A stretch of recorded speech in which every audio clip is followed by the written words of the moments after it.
Good morning, good afternoon, and good evening to everybody. Welcome to this webinar on ICOs and tokens in the energy field. My name is Leoncio Montemayor, project manager at Solarplaza, and I will be the moderator for today. Our speakers are Abraham Cambridge from the Sun Exchange, Artūras Asakavičius from WePower, and David Orban from Network Society Ventures. So without further ado, let's get started. So the agenda for today looks something like this. I'll start with a brief introduction, and then we'll have 3 presentations followed by a Q&A. Abraham will tell us a little bit about tokens and how it's related to the Sun Exchange. Artūras will tell us a little bit about the legal perspective and tell us a little bit about WePower. And David Orban is going to finish with an investor's perspective on ICOs and tokens. So we'll have a Q&A at the end, so make sure to stick around. For those of you that don't know Solarplaza, Solarplaza was established in 2004, and we've organized more than 100 high-level events, such as conferences and trade missions around the world. We've operated in more than 30 countries worldwide, and we have a network of 60,000 energy professionals and growing.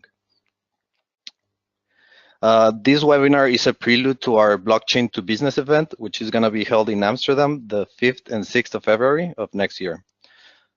This event is aiming to unravel the hype surrounding blockchain in the energy field.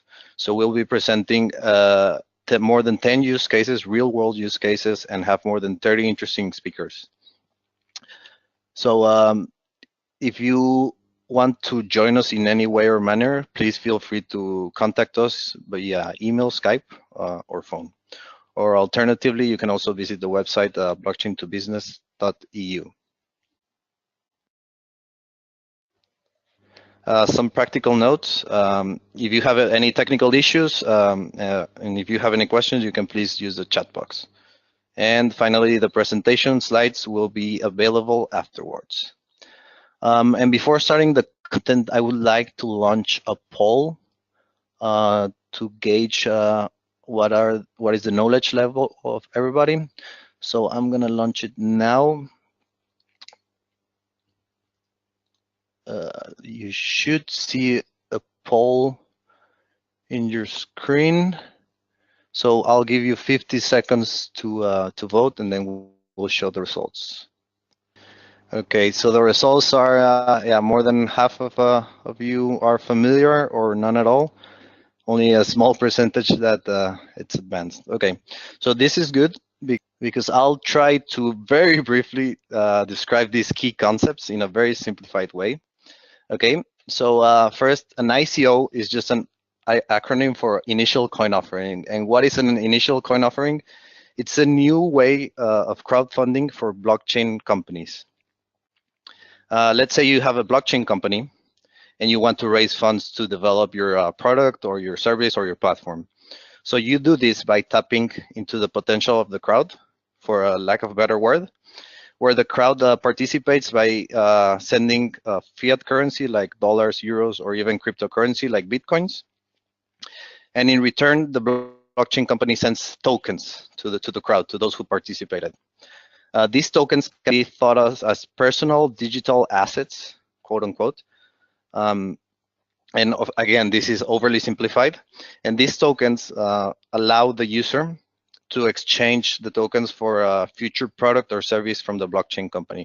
So for example, in the energy field, the user could give the token back to the blockchain company, and in return could get, for example, electrical energy. So say 100 kilowatts hours of energy.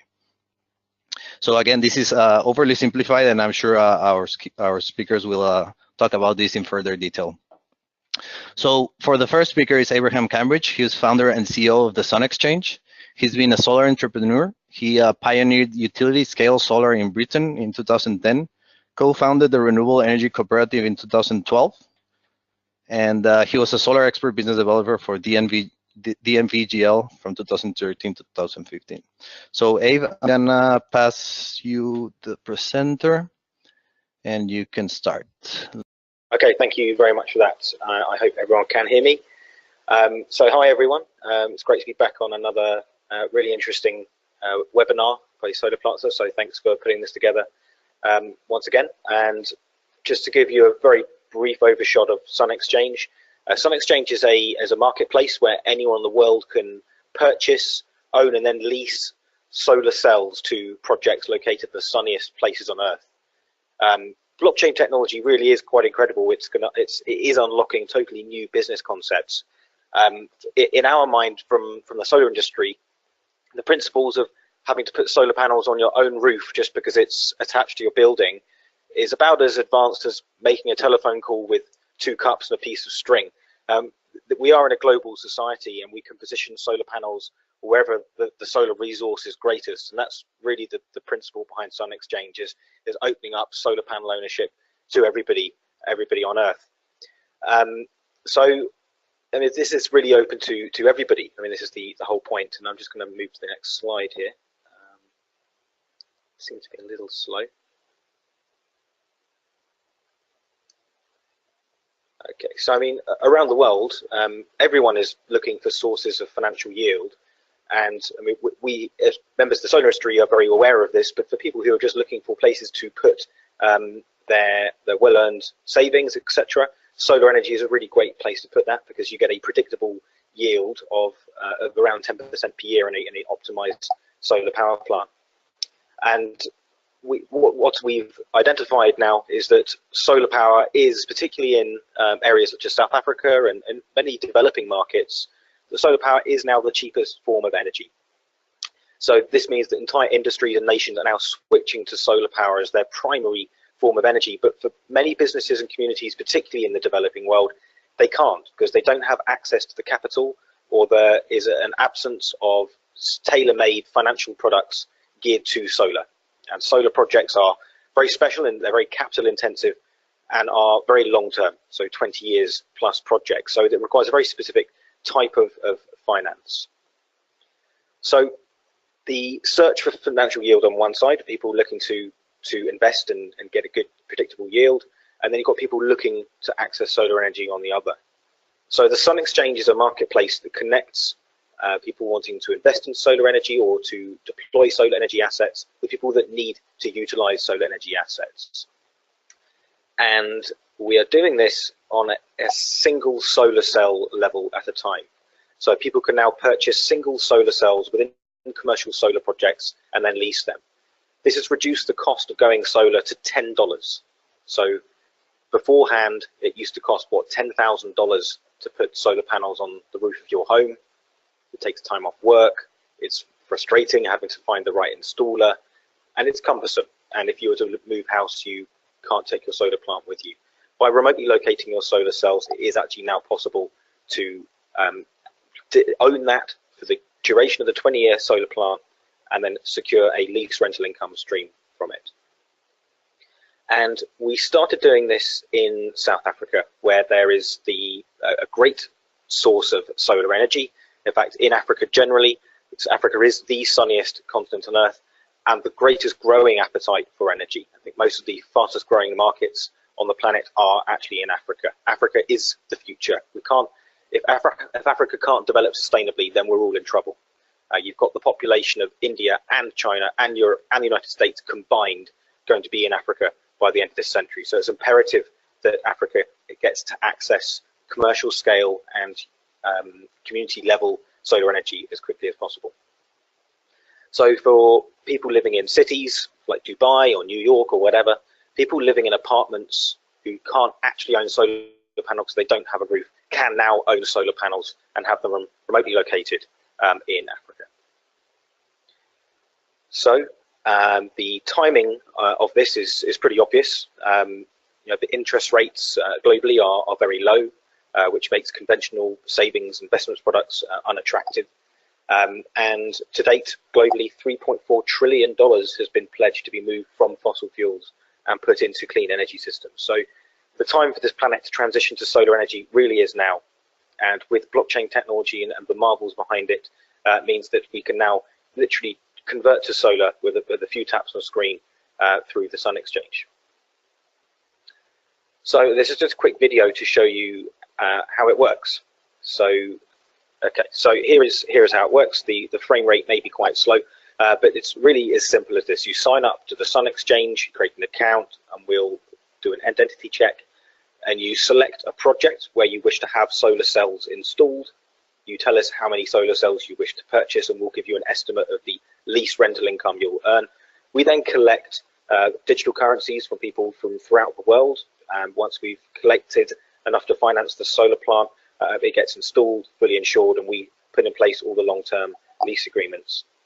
Once the solar plant is operating, our members can check their dashboard on the Sun Exchange, they can check their earnings, get live project data, and wherever they are in the world, they can sit back and earn monetized African sunshine beamed to them in digital currency.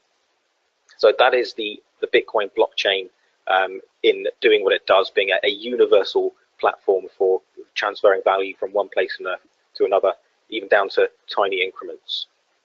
So that's the innovation behind Sun Exchange generally. It's the payment rail of Bitcoin blockchain, but also being able to run smart contracts to automate the process and further reduce the cost of transactions, which increases the return to the solar panel owners, but also provides the lowest possible energy cost to the end consumer. Okay, so that's how it works. So just a very background on actually how far we've come as a business. So we started in 2015. We've now got 4 commercial solar power plants running throughout South Africa. It's owned by our membership, now probably approaching 4,000 members, but they're located in 70 countries. So that's 70 people in 70 countries now earning monetized African sunshine beamed to them in Bitcoin. We've got a very, very substantial pipeline of commercial, industrial, and community scale projects. And we've picked up several awards. We won the Global Blockchain Challenge in Dubai, et cetera. But that's probably less interesting than actually what's coming next, because we've already got a platform, we've already got a product, it works, people like it, it's solving huge issues. But how do we improve it? How do we make it even better? And we make it better by tokenizing the solar power plants. We create a digital token that represents actual solar assets. So one crypto token represents one solar cell.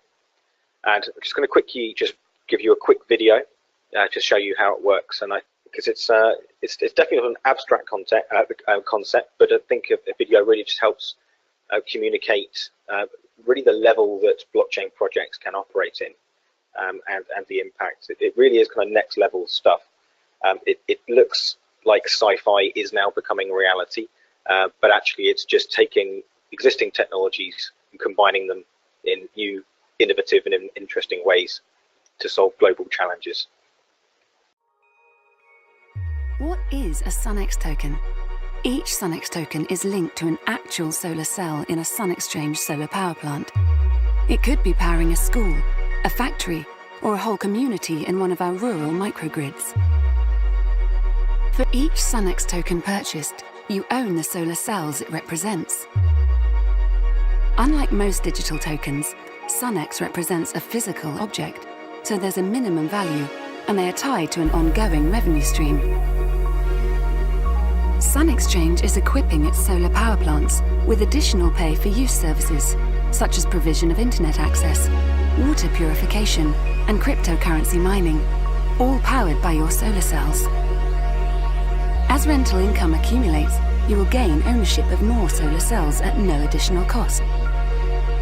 This compounding effect will drive continual economic and environmental transformation. The simple act of purchasing SunX in this token sale event will have a ripple effect into the coming decades as whole industries and nations become solar powered because of your involvement today. This is your chance to own an ever-growing part of the planet's clean energy infrastructure. SunX tokens will be tradable on major cryptocurrency exchanges, so you can cash in the value of your SunX token and solar cells. First participants are rewarded with an up to 40% bonus. That means 40% more tokens to reward you for your early participation. The earlier you join, the higher the bonus. Be part of the future crypto solar-powered world. Join Sun Exchange today.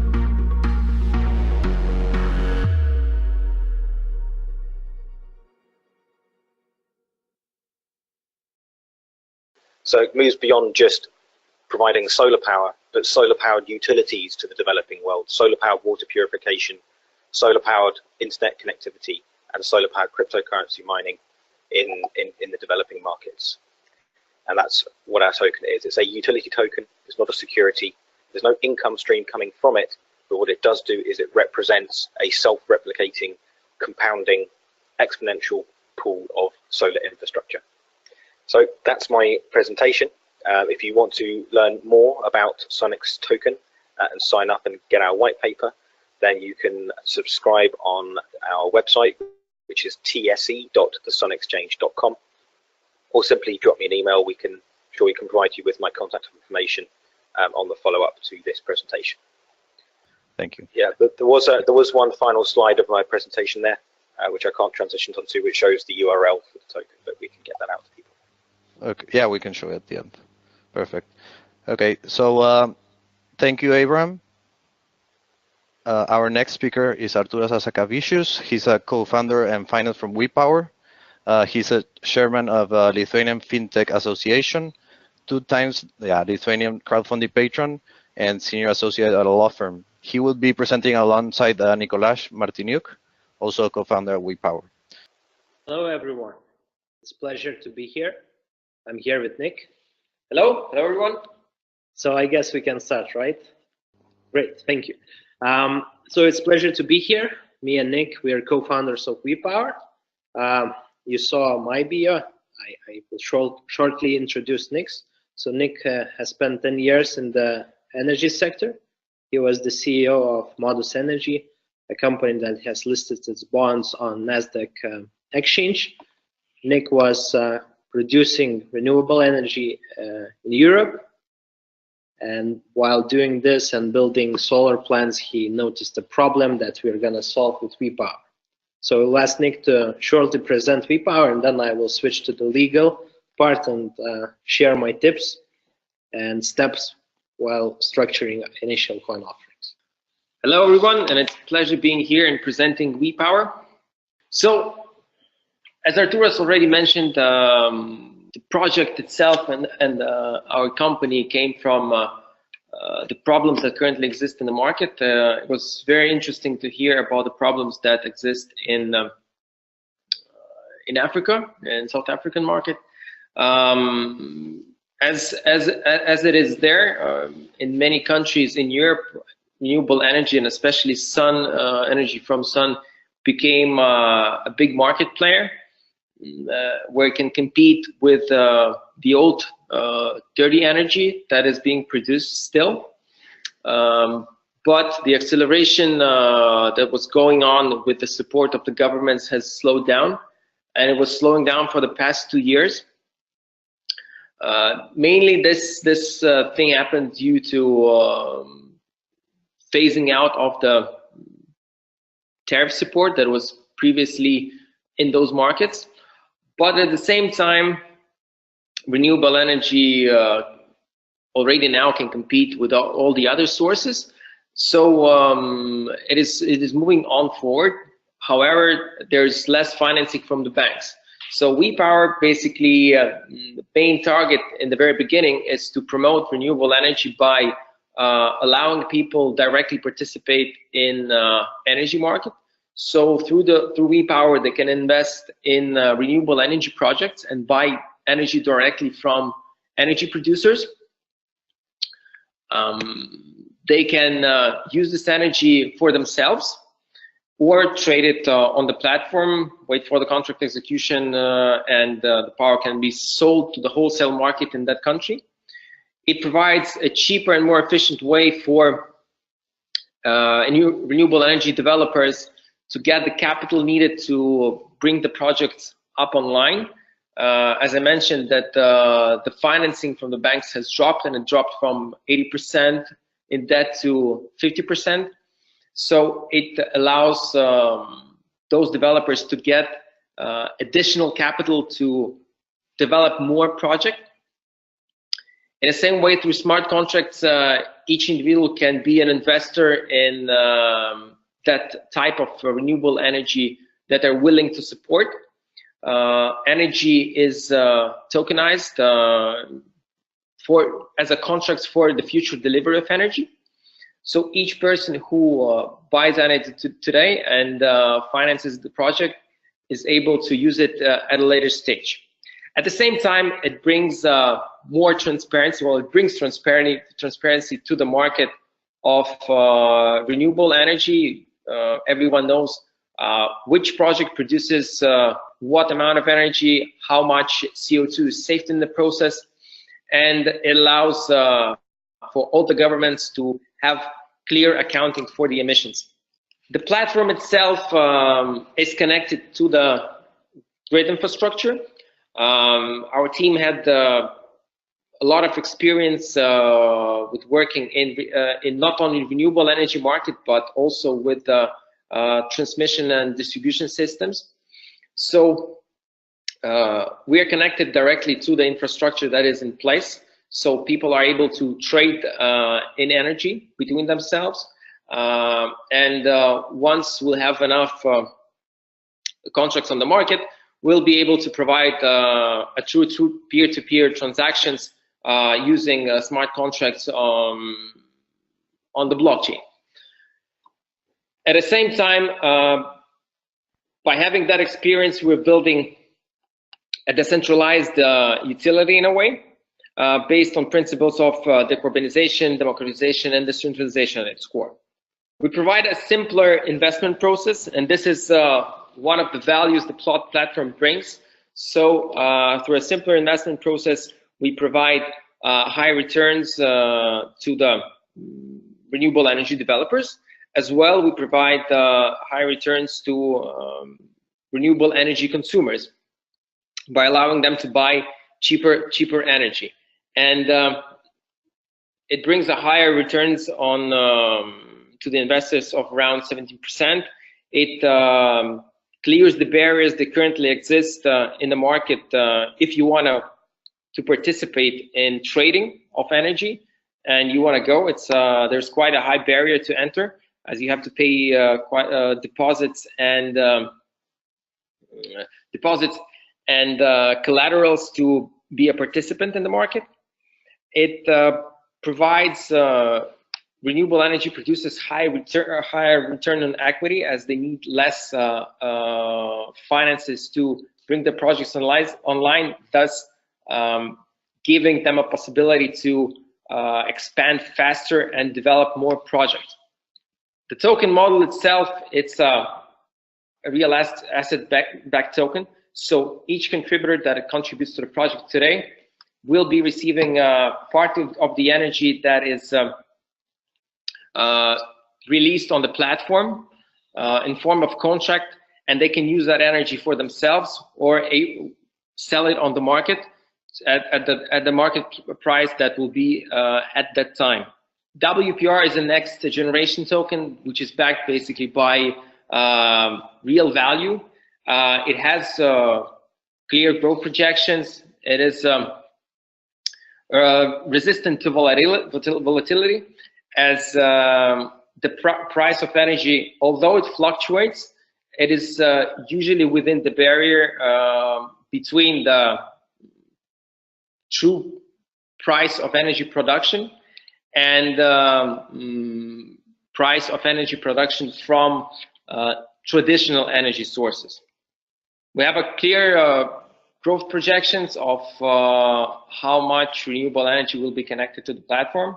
We currently have a couple of producers that already signed contracts with us to bring the projects that are in development to the platform, and we're working hard to bring more of those developers to our marketplace. It's a very ambitious goal, and we have a very robust team to deliver this. As Artūras mentioned, myself, I come from renewable energy development. I've been doing that in different countries. Our CTO, Kaspar, until recently was a CTO of a large national distribution systems operator. And he and his team have developed one of the first smart grid systems nationwide in the world, which was Estonia. We have very good supporters from and advisors from blockchain community, such as John Matonis and Eyal Herzog from Bancor. And of course, Artūras, which will be speaking today about legal part of the ICO, and we'll touch down on different points that we saw while developing our project. The timeline is here. Everyone will be receiving slides after the presentation, so I will not spend much time here as we have limited time to go to the following our discussion, and I will give the word to Artūras now. Thanks, Nick. So I just want to add a few things that currently we are launching our pilot project with Elring, transmission system operator in Estonia. So we're gonna tokenize energy in the Estonian market and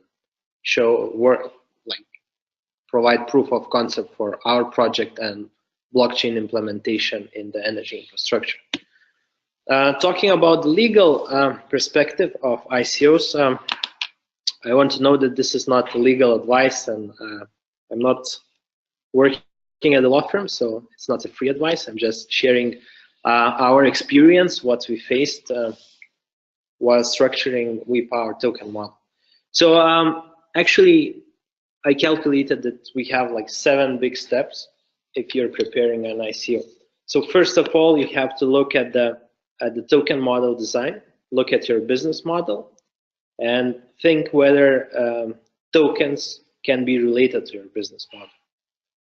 Today in the market, we see a lot of projects that are doing ICO because it's a ICO boom, it's a hype to do this, and not all of the projects need blockchain technology. So look carefully whether it's necessary for you to issue tokens. With WePower, we couldn't create a global platform without using a blockchain technology and tokens. Otherwise, it would be impossible to give global investment access to people in green energy. When you finish your token model design from the business perspective, always ask your legal advisors to do a test and check whether it falls under financial regulation or not. If your token model would be considered as a security, you would face significant financial risk. You would face problems in marketing your product and token sale, as well as distribution. Later on, it might have effect on listing your token on exchanges. And also, once you do that test with your lawyers, start looking for jurisdiction. But when you're looking for jurisdiction, don't look at the jurisdiction that is friendly only for ICOs. Look at the one that is friendly for your business model, that has a clear regulatory environment, tax environment, where you can implement your business model. Always check applicable taxes, because from practical example, depending on the token model, you could face VAT tax, which could cut your raised amount, and this would lead that you might be short with funds necessary to implement your project. Once you select the jurisdiction, try to look for a commercial bank who could open you a bank account. These days, it's very difficult.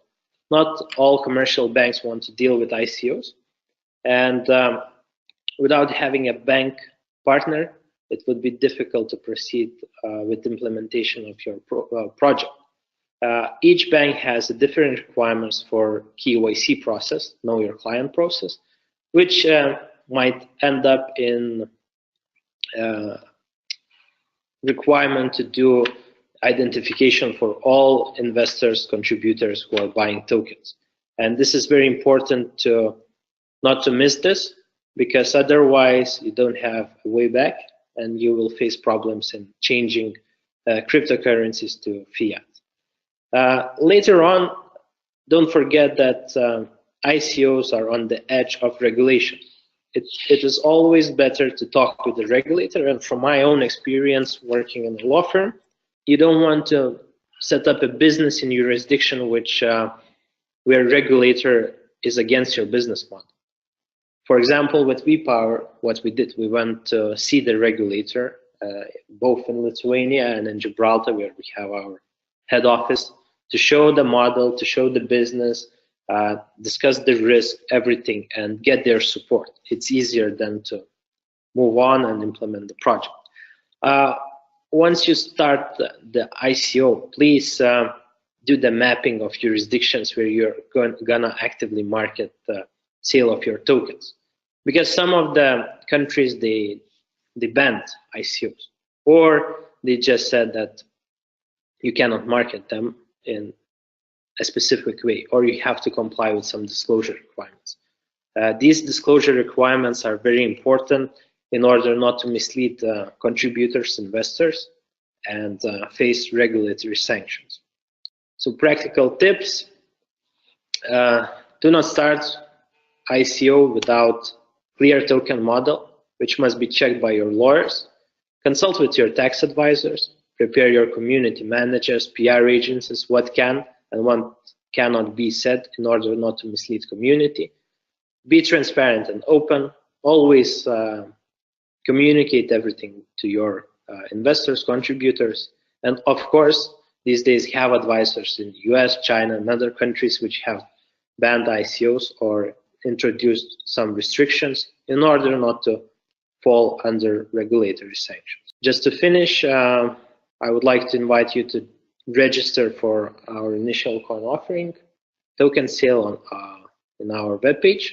Currently, we are going to introduce KYC registration to identify all our investors, contributors, and whitelist their smart contracts, wallet addresses. Thank you very much. Thank you, Artūras and Nick, for the clear presentation. Now we're gonna move on to our final speaker, which is David Orban. He's a founder of Network Society Ventures, which is a seed-stage global investment firm.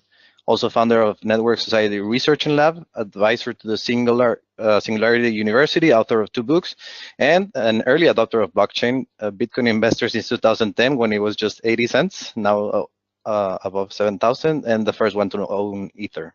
Hello, everybody, and I am happy to be here. I chose not to have slides. So first of all, I see blockchain and token sales as not only a new financial tool for providing resources, financial resources to projects on a global basis, but I see very importantly also as a new way of thinking about business models and the evolution of business models.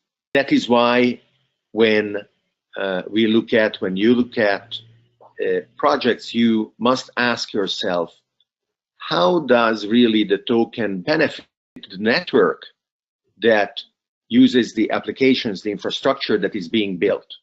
And is it intimately intertwined with the healthy growth of the network? Of course, since the tokens themselves have value, they are a vector of economic value and economic transactions. We look at also the alignment of incentives. And in the venture capital business, there are different stages of investment and different types of funds or investment firms. Network Society Ventures, being a seed stage investor, is extremely well aligned with the projects that we back that are going to use the funds that we make available to grow their business as well as to organize their token sales. And the type of benefit that the projects receive reflects also on the investor, on ourselves in this case, because we benefit from the spreading of the token, the healthy growth of the network, and as a consequence, the financial returns. A clear advantage for investors is that, contrary to what a traditional venture capital investment can be, of a 6-8 years time to liquidity, when an investee company is going public or is acquired, it is very reasonable to expect the possibility of becoming liquid from the point of view of an investor quite sooner, and actually to implement whatever liquidity strategy is appropriate in a manner that can take advantage of the token dynamic in a matter of a year or maybe 2 years. From the point of view of the teams that take advantage of token sales, of course, consequence is that the tokens not representing a share of the company are non-dilutive. So contrary to other types of funding, A, B, C, D, E rounds in traditional equity sale to venture capital investors, token sales allow the founding teams to retain control of their project, of their startup, of the legal entities that are behind. Now, the regulatory frameworks that are around the traditional funding world, the additional traditional security world of company shares, of initial public offerings and others, have had the time of developing over the course of literally 100 years. The famous or infamous Howey test that the legal firms will use as they analyze the tokens to establish whether it is a utility token or a security token hails from the 1930s. And one of the very understandable difficulties of the situation where the current regulators are finding themselves is that the software technologies that are today directly able to express a financial technology are evolving extremely fast. ICOs, or as I prefer, token sale events, token generation events, are themselves just a year old or maybe 2 years old. Previously, when cryptographic digital tokens were sold, they may have had some different mechanisms and different names. The standard based on Ethereum, ERC20, that is the most popular way of designing and then issuing or minting a cryptographic digital token, is very recent, but it is also itself evolving rapidly. So as regulators are trying to wrap their heads around what is going on, protect consumers, make sure that scammers cannot get hold of large amounts of money and disappear with them, it is going to be difficult for them to keep abreast of the development of the technology. Many people are asking whether this is a bubble, and are asking themselves, of course, that question because they are sitting on the sidelines and they are asking, is this a good time to get in?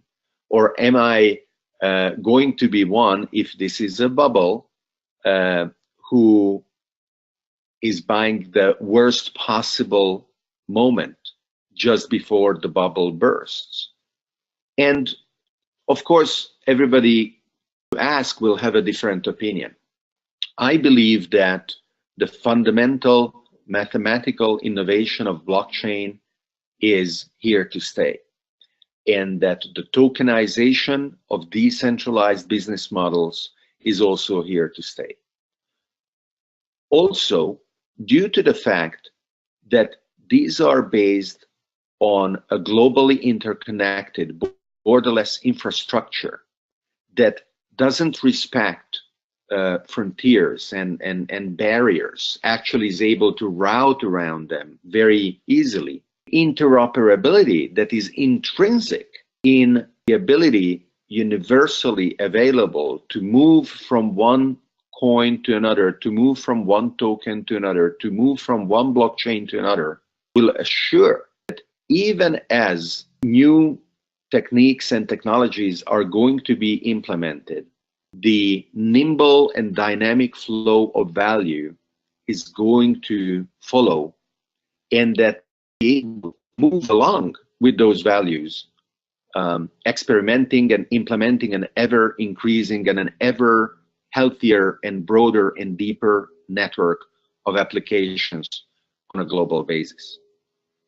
Today, still a very, very small number of people are familiar with what is Bitcoin, what is Ethereum, what are cryptographic digital tokens, what are token generation events, and how exciting the new business models that can be based on these are, and how important is to back projects like the Sun Exchange, where Network Society Ventures is an investor, or WePower, or many others similar to these, in order to create a global, sustainable, exciting, open, and interconnected 21st century civilization.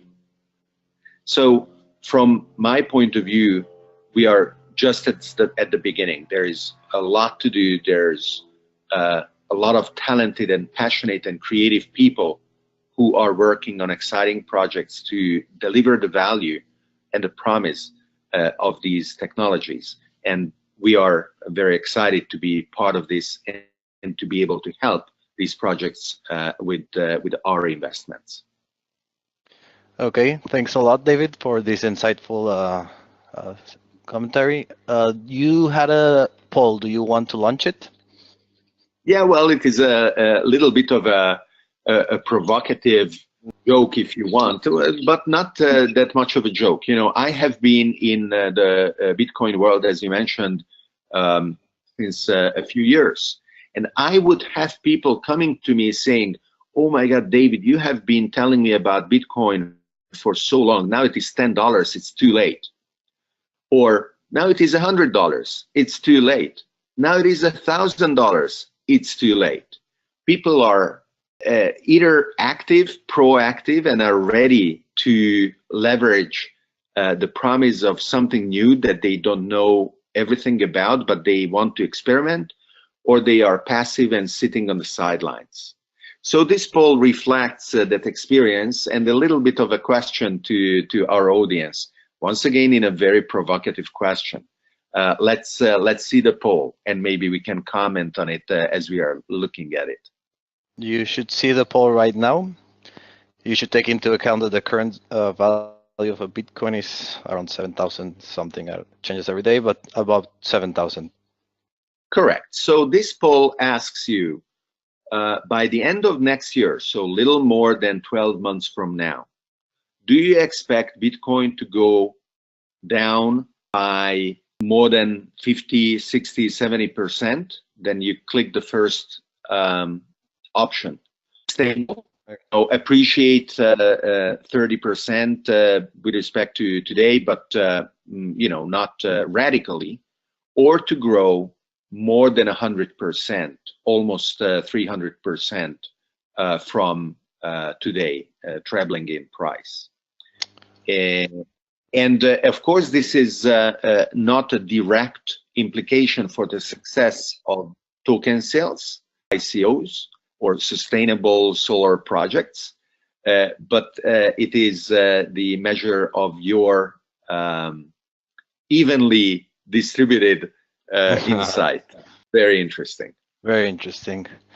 Okay, thanks, David. Now it's time to move to the Q&A. We have a lot of questions. I'm not sure we'll be able to tackle all of them, but we'll make sure to send every question to the speaker so that then maybe they can answer them and maybe create some article with some insights.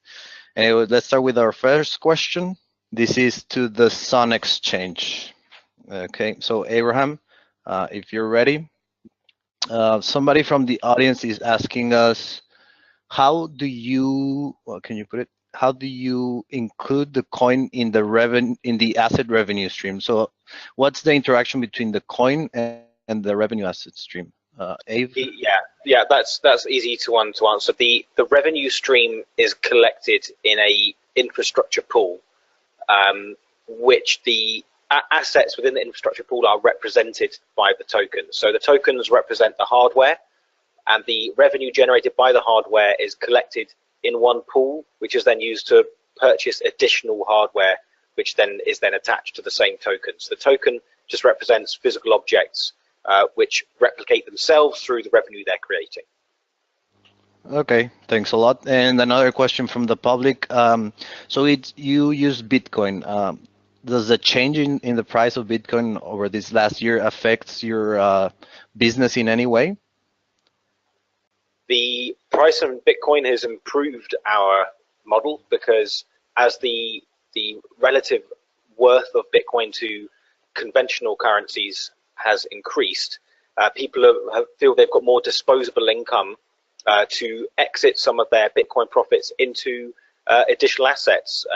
The Sun Exchange gives users of Bitcoin an opportunity to diversify their Bitcoin holdings and actually put a piece of solid silicon which generates real value over 20 years is a great way of utilizing Bitcoin. I mean, there's $150 billion of it floating around.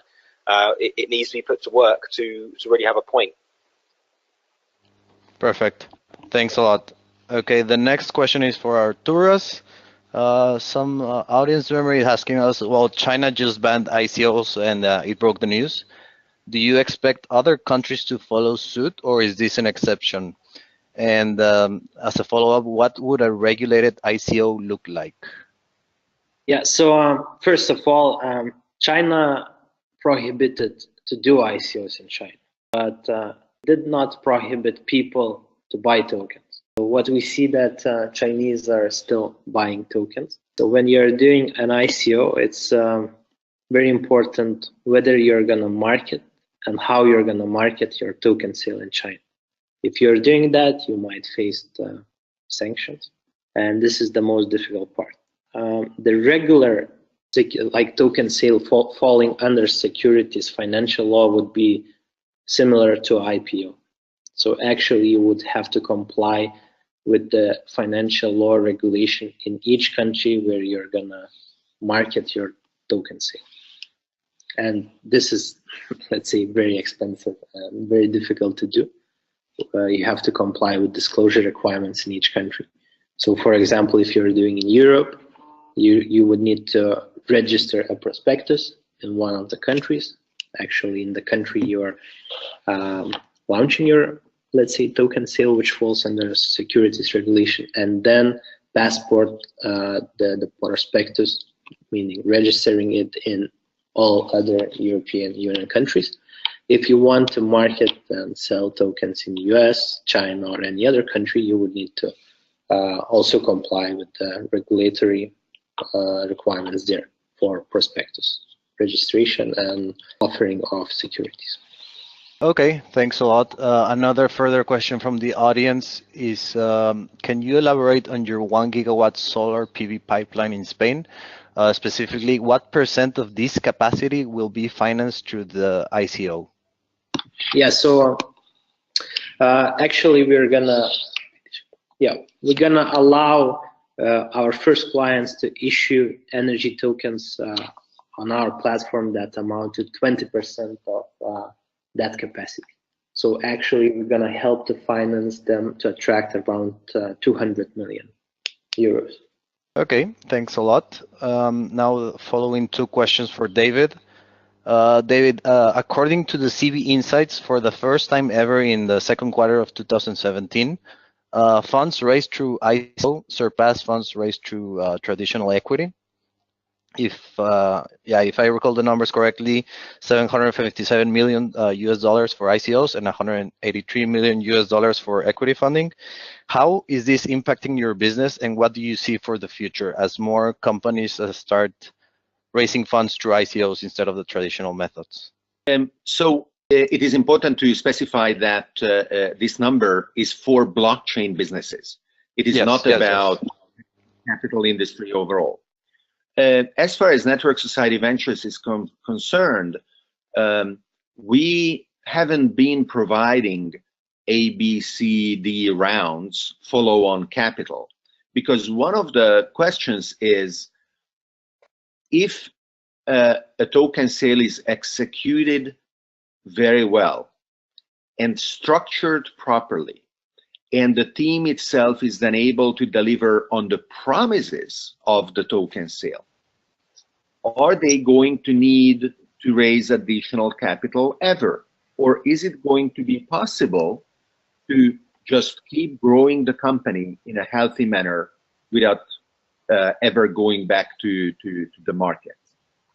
And even if that were not the case, there is a type of thinking that is emerging now of additional token sales.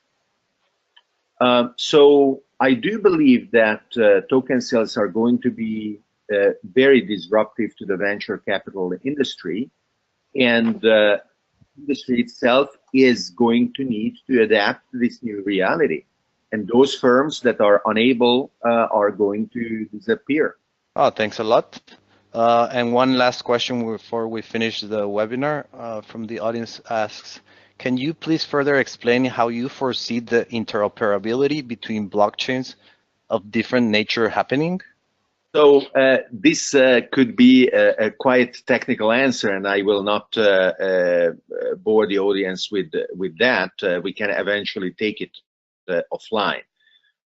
When you hear the industry talk about an industry standard, you can always translate that mental grab a disproportionate size of the value of that particular industry because they want to create artificial barriers by lowering possible interoperability. On the other hand, blockchain code and the blockchain business models, as they are described in the white papers and then implemented in the networks, are both inherently open or even open source. That is why we see so many copycat projects, because it is quite easy to be inspired by something, to clone the code base and then to say, hey, we can do this even better. Translated into technical and technological interconnections, this means that the barriers are much harder to set up, and it is going to be easier to flow value from a team that is less able to execute to a team that is better able to execute. And this will be reflected in the unit price of those tokens that belong to the better team and the better chain. Thanks a lot, David. Okay, so it's been an hour. I could stay here for another hour, 3 more hours talking about this subject, but it's time to finish. If you're interested, please send us an email or call us or visit our website blockchain2business.eu. And I would like to personally thank the 4 speakers, Abe, Artūras, Nick, and David, for your time. It's been a very insightful webinar, and I'm sure for all our attendees it was equally insightful. Thanks a lot, and until the next one.